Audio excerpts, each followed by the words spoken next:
In this video, I'm going to explain what kind of maths you might expect to see in an undergraduate economics degree. So this is a good video if you're considering applying for economics at university or you're going into an economics university course starting soon. So there are a few key types of maths you can expect to see in undergraduate economics. The most common type would be differentiation.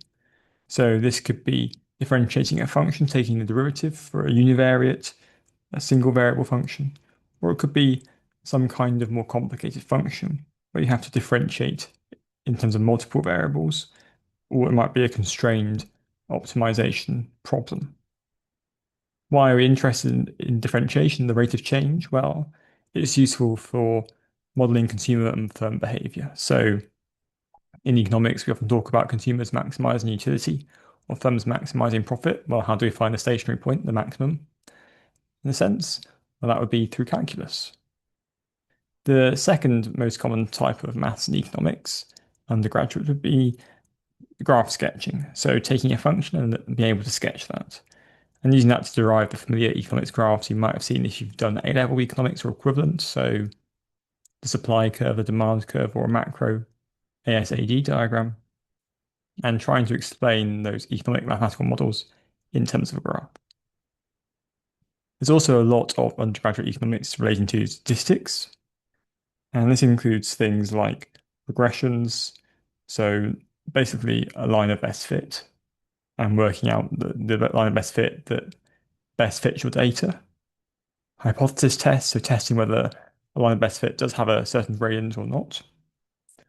And we can use that kind of statistics, what we might call econometrics, when we apply it to economics, to test economic theories and to make predictions about what might happen to the economy. You would also likely cover probability in an undergraduate economics course, and this can be applied to lots of different models to study the effects of uncertainty. There are many other types of mathematics that you might see, albeit less frequently, and so these would be things like geometric series, Taylor series, integration, and some other sorts of mathematics. And there's one final branch of mathematics, the game theory. So this is useful for thinking about how firms and governments might interact among themselves. If you've heard the prisoner's dilemma at all, that would be a classic example of game theory. You'll also be required to be quite competent with algebra generally. So this could apply to things like rearranging, collecting terms, but also changing the subject or general algebra manipulation. Now I'm going to go through an example of each of these types of mathematical questions that you might see in undergraduate economics. These questions will mostly be at the simpler end, and I'll focus on a high-level understanding of these rather than going into the full depth about how to solve them. So this first question is about calculus and graph sketching, and it relies on mathematics that you might have learned at A-level or equivalent, basically calculus. So often in undergraduate economics, we denote a firm's profit with the letter pi. So suppose a firm's profit pi in pounds, let's say, is a function of a firm's output level Q as follows. So the profit is the price times the quantity, well, that's the revenue. And we're going to suppose for now that the cost to the firm of producing Q units is this functional form, 2Q squared. And note the P, the price, cannot be influenced by the firm. In A-level economics, we'd say the firm is a price taker. So part A of this problem would be to find the profit maximizing level of output as a function of the price, P. Now, what we might do with this function is we might find the derivative of the rate of change and set that to 0, because at that point there'll be a stationary point and that might well be a maximum. So differentiating profit with respect to the output level gives P is like a constant, so we treat it as a constant, minus 4Q from differentiating minus 2Q squared. And we set that equal to 0, that gives P equals 4Q, or if we want to rearrange it in terms of Q, then Q equals P over 4. Now, there are some technicalities that we might want to consider depending on what level of course we're doing. So this would be things like, should we consider the second derivative and the domain of the function? How can we go about proving this is a maximum point and so on? But very often, for some courses, you might just be required to do this derivative and solve. Now, part B asks to calculate the profit when P equals 10. So when P equals 10, the quantity of the output level is just 10 over 4, so that's 2.5. And then plug in the output level, 2.5, and the price 10 back into our profit function, which I do here, and that spits out the amount of profit, 12.5, that'll be £12.15 in this case. And I'm going to sketch the individual firm supply curve in QP space. So take a look at this graph below. We've got Q on the horizontal axis, P on the vertical axis. If you studied any kind of economics before, you recognize these axes from microeconomics. I mean, we're going to sketch this graph Q equals P over 4, which is just a straight line, goes through the origin. And this is effectively the supply curve for one firm that we've derived. Now, to get the supply curve for the whole industry, you want to add up all the different supply curves for different firms. But this is giving you a sense of where the supply curve comes from, in mathematical terms at least. Now, let's do a more complicated example. And this would be utility maximization. So previously we looked at the firm side. Now we're going to look at the consumer side. So let's suppose the consumer's utility, their satisfaction from consuming goods, U, measured in pounds, depend on the amount of apples and bananas consumed, A and B, according to the function U equals A times B. Moreover, the price of an apple is £1 per apple, and the price of a banana is £2 per banana. The consumer has a budget of £10 to spend. That's our setup. Question A, sketch in AB space the set of possible combinations of apples and bananas the consumer can afford. This is called the budget set. So the equation for this budget set is going to be that the consumer can spend at most £10, and that their total spending has to be less than or equal to that £10. So they spend £1 per apple they buy, and £2 per banana they buy. So A plus 2B must be less than or equal to 10. So if we go to the graph below, you see this red line here. That's our 10 is less than or equal to A plus 2B. This area inside would be the entire budget set, the set of all outcomes the consumer can afford. Part B, suppose for now that U can be fixed at a certain value. This is a very common technique when looking at consumer problems. On the same graph as for part A, sketch the different combinations of apples and bananas that deliver the same amount of utility. So a reminder that our utility function U equals A times B. So we're going to fix the amount of utility to U bar A, which is A times B. Now we could fix this to a random number if we wish, say 10 utility. 10 equals A times B. If we rearrange this, 10 over A equals B. This is a reciprocal graph, kind of like a y equals 1 over x type graph. And if we vary that value 10 of the fixed value of utility, we'll get different types of graph, as you can see here. So these are different reciprocal graphs, U1 bar, U2 bar, U3 bar, each graph representing a different level of that fixed utility. And as the fixed utility level increases, we're going to move up different lines. These lines are known as indifference curves, and they're quite important for consumer theory in first year undergraduate courses. So part C, using the graph or otherwise, explain and derive the utility maximizing amounts of apples and bananas for this consumer. So let's think about what the graph would say first of all. So where would the consumer maximize their utility on the graph? Which point?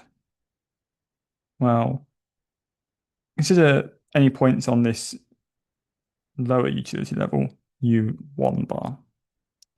Then the consumer can always jump to a higher point here, which would have a high utility, and they'd still be within their budget. So they're not going to maximize their utility on this lower indifference curve. Now, on this upper curve, U bar 3, the opposite applies. These are not affordable for the consumer. They're not within their budget set.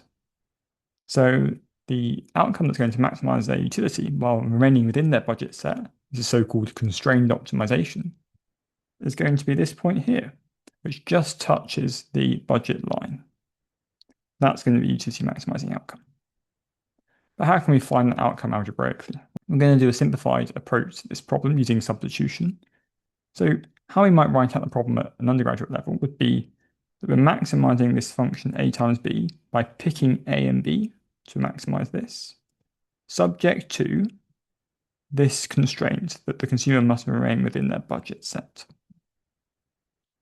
We're going to assume the budget is binding. So that means that 10 equals a plus 2b. There's no inequality, there's equality instead. Think about how we can prove that is the case. Why is that necessarily the case? I'll leave that for you to think about. But that means we can do a substitution. So we can take a here and replace it using this equation. So rearrange this, we get 10 minus 2b is the same as a, so we can plug that in for a, times b. We can expand that out, 10b minus 2b squared, and we're maximizing this function, so we're differentiating, setting to 0 to find the stationary point. When we do that, we get 10 minus 4b equals 0, and that means b equals 2.5. Now, you might then also want to find a, the number of apples. So a would be 10 minus 2b, using our substitution from before. That's 10 minus 5, so a would be 5. So you buy 5 apples and 2.5 bananas. And that makes sense because bananas are much more expensive than apples in this example.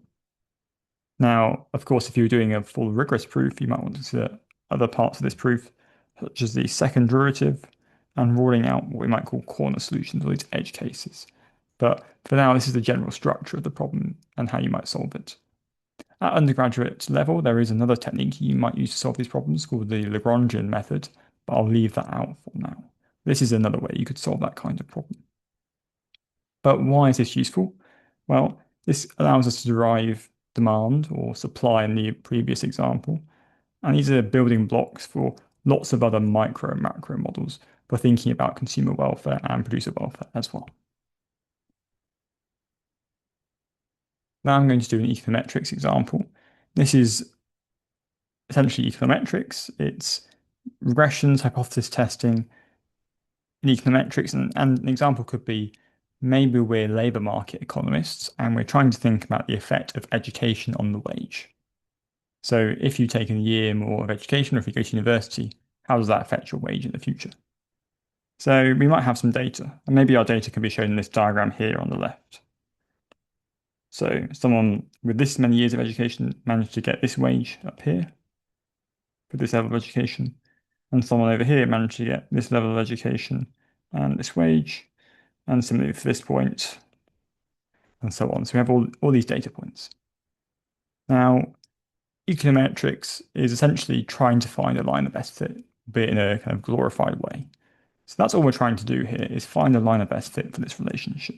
Is it a line of best fit with a positive gradient, or is it a line of best fit with a negative gradient? That's what we're trying to find. And let's let this years of education be X, and the annual wage in thousands of pounds be, let's call that Y. Now, a line of best fit might take this kind of equation. So y I hat. So the hat here denotes an estimate, is our estimate. So our estimated value of wage would be a constant plus a slope parameter times the number of years of education. So our line could look something like this in the end, where this is A and the slope is B. And what this line would give us, it would give us for a value of X, let's say 10 years of education, it would give us an estimated value of the wage at 10 years of education. The i's here denote different data points. So for the first data point, I might be equal to 1. For the 100th data point, I will be equal to 100, and so on. So how do we find this line of best fit? And I'm not going to set this up as a problem, but I'm more going to talk through some of the general layout of the kind of problems or the kind of knowledge you might learn about for undergraduate economics. Well, the standard way is to minimize the sum of squared residuals. What does this mean? Let's say you've got a line of best fit like this, and you've got a difference between these 2 points, right? So your line of best fit can't be perfect. There's going to be a gap between the points. And this gap is called the residual. This vertical distance, at least, is called the residual. Let's call this EI for short, this gap for this particular point. And that could be for point 1, E1. For point 10, there could be a different gap, E10, and so on. What we're going to do is going to square those residuals and sum them all up, add them all up. I'm going to find the values of A and B that give us the smallest sum of squared gaps, if you like, between our line and the true point. And there's a lot of calculus to get to the result. And essentially, because it's another minimization problem, it's another optimization problem. But the long and short of it is you're going to get some kind of result or formula that you can use to plug in the data and then find the value of the slope. The formula that you find for estimating the slope parameter, B, is you take the value of X, years of education, and subtract its mean, and you multiply that by the value of the wage minus its mean, and you sum those all up across all the different people in the population. And then you divide that by this measure of the general variation of X. How much is X varying relative to its mean? And so what you're essentially saying is, sure, X varies, the number of years of education, there's variation in the data, but how much do X and Y co-vary relative to that variation in X? Once we get that outcome, let's say we get an estimated value of our slope of 0.5. Again, it's the hat, it's estimated, so we don't know the true value for sure. How do we interpret that? Now, let's talk through the economic interpretation first. So this means one more year of education is associated with an annual wage rise of 0.5, but wage W was in thousands of pounds. This would say one more year of education is associated with £500 more annual income. And so you could think, well, that might be quite economically significant, or maybe it might not be, depending on what you think about £500. Now, for the stats side of this, you might think about the hypothesis testing angle and whether this is actually significant statistically. So because we observe this measure of 0.5, does that actually mean that the true value of the slope is above zero, that there is a relationship between education and wages? One way to think about that is if I zoom in on this diagram here, imagine the true value of the slope is zero. So we expect the line best fit to look horizontal. Then sometimes, because of the randomness of data, you'll get some slopes that are positive, above zero on this side, or you get some slopes, or you get some slopes that are negative, on this side of the distribution. Your question is, how large is that? Is it so large, your estimate of B, or is your estimate of B within the bounds of randomness, reasonable randomness, so to speak? If you've done A-level maths before, this might be something you're familiar with, this kind of hypothesis testing. You might have to make an assumption about distribution of the estimator, B hat. Maybe that it's normally distributed, for instance, and there's a proof of that called the central limit theorem that you would learn at undergraduate economics for samples above a certain size. But why is this useful? Well, we're trying to test economic theory such as, does education really increase wages, or is there a link between education and wages? This is why we're interested in these kind of statistics. We also do some probability in undergraduate economics, applying it to various different types of models.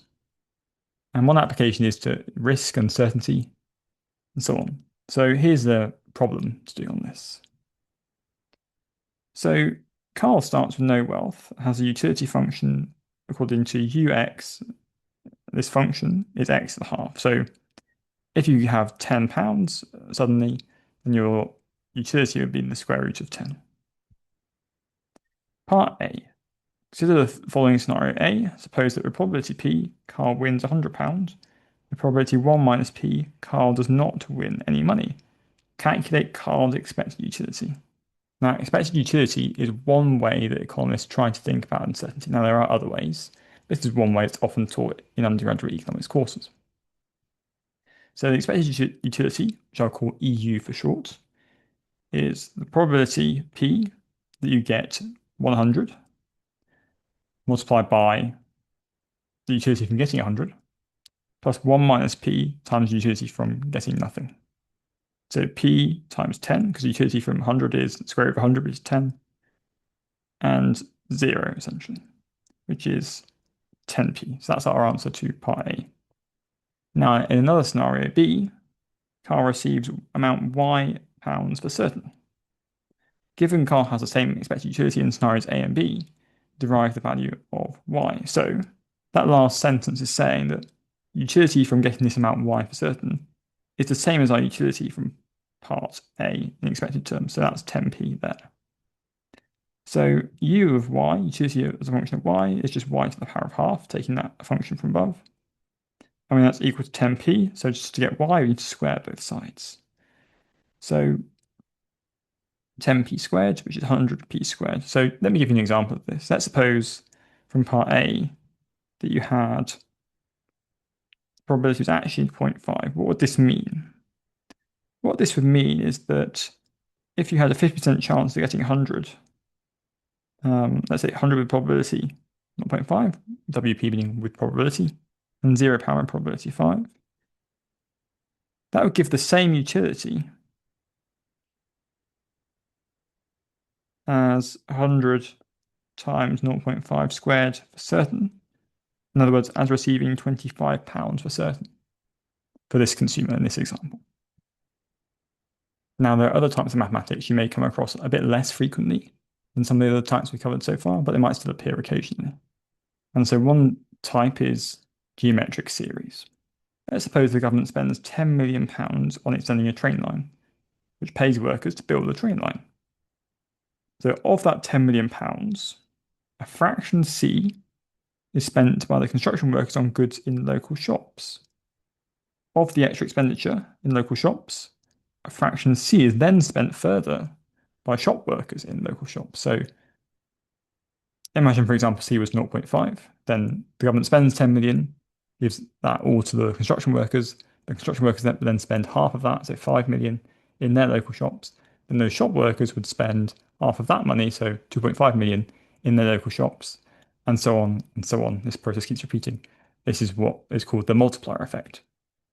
Now, can we find the total increase in spending that occurs following the initial increase in government spending, including that initial increase? Well, this is essentially a geometric series. So I'm going to write 10 to the 7 to represent the initial £10 million. 10 to 7 is the initial increase in government spending. And then we multiply that by the fraction C to get the increase in spending from the construction workers. And that's going to be multiplied by C itself, so that's C squared times 10 to the 7 to get this expenditure increase by the local shop workers. And then there'll be next term will be C cubed times 10 to the 7 and so on. So you might recall, you might come across this infinite geometric series where A is the first term and R is the common ratio.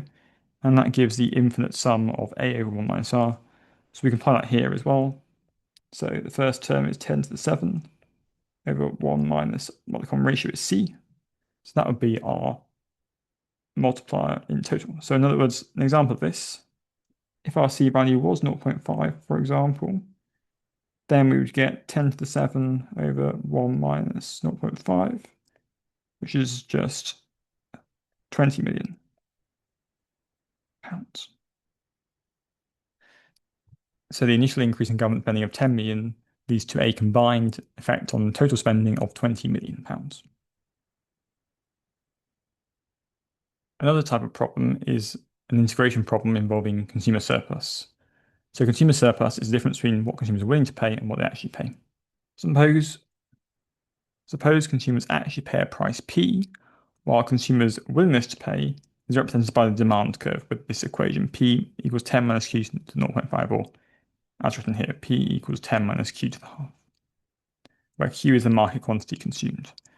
Calculate the value of consumer surplus. So the usefulness of integration is in finding areas. So consumer surplus is an area. Well, we could use integration to help us find that area. And there are two equivalent ways to do this. I'm not going to work through them here, but if you're interested, you're very welcome to work through this yourself.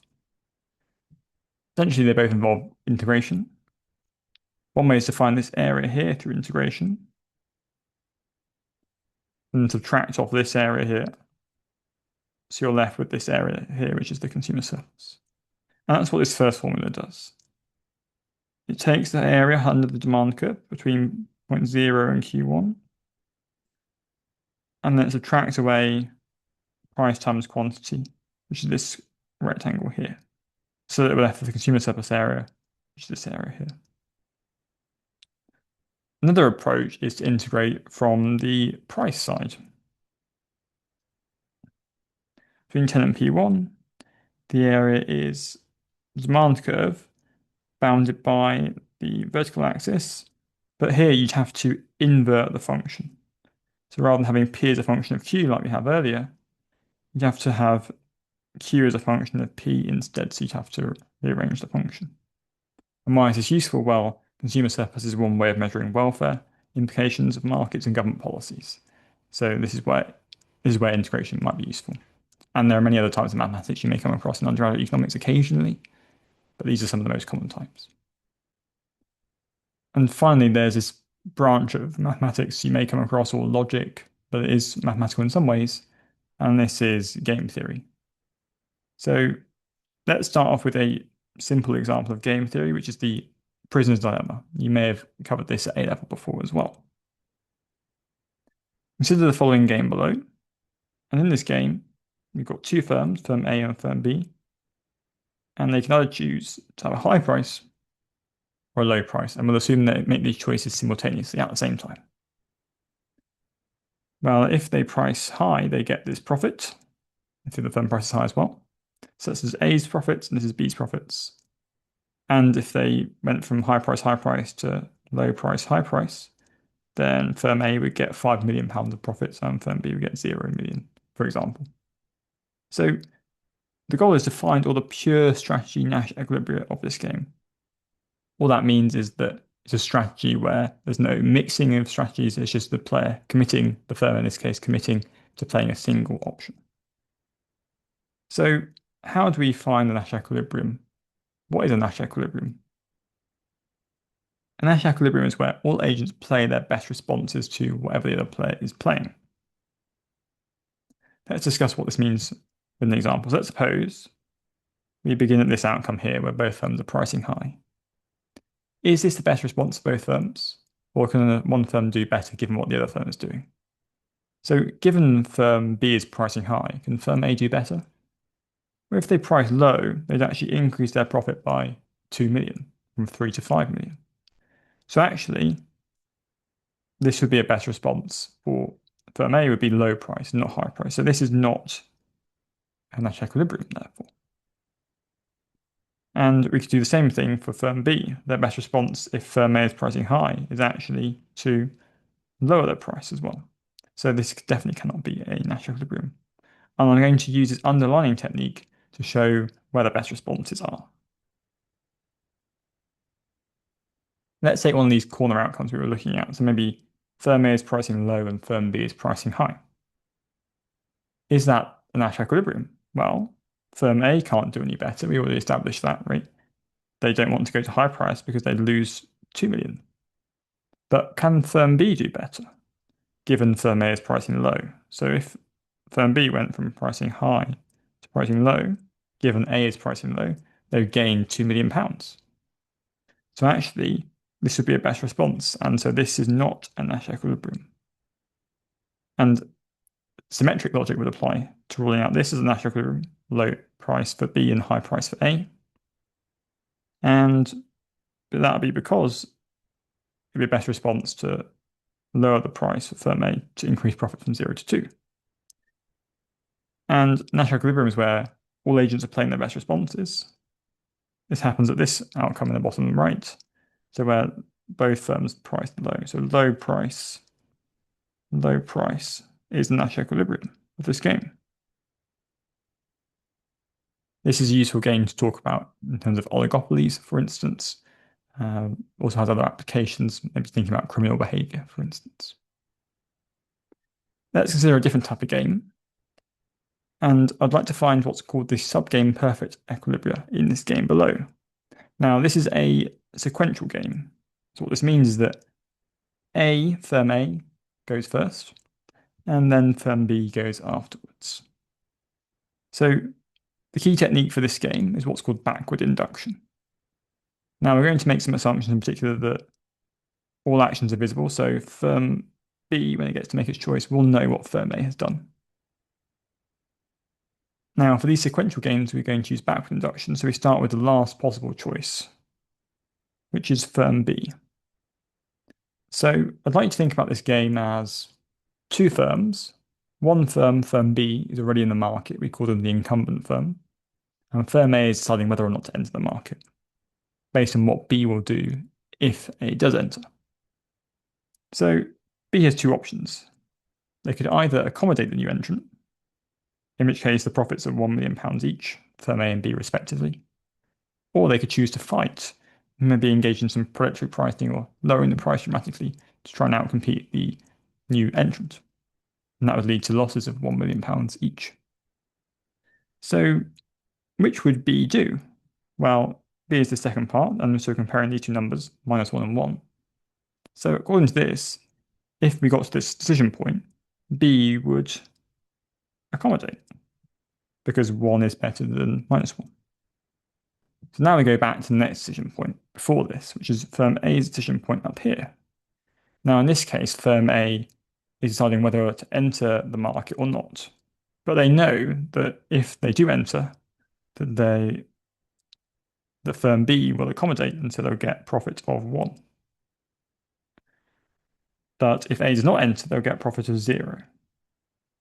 So given this, which is better, 1 or 0, well, A will prefer 1, so they'll choose to enter the market. And so what will end up happening is that A will enter and B will accommodate. So even if B makes a statement like, we will fight you if you enter the market to try and deter the firm from entering, this is not a credible threat in this case because firm A knows that if it gets to that point, firm B will actually be better off accommodating rather than fighting. So that's the outcome. The outcome is that A enters and B accommodates.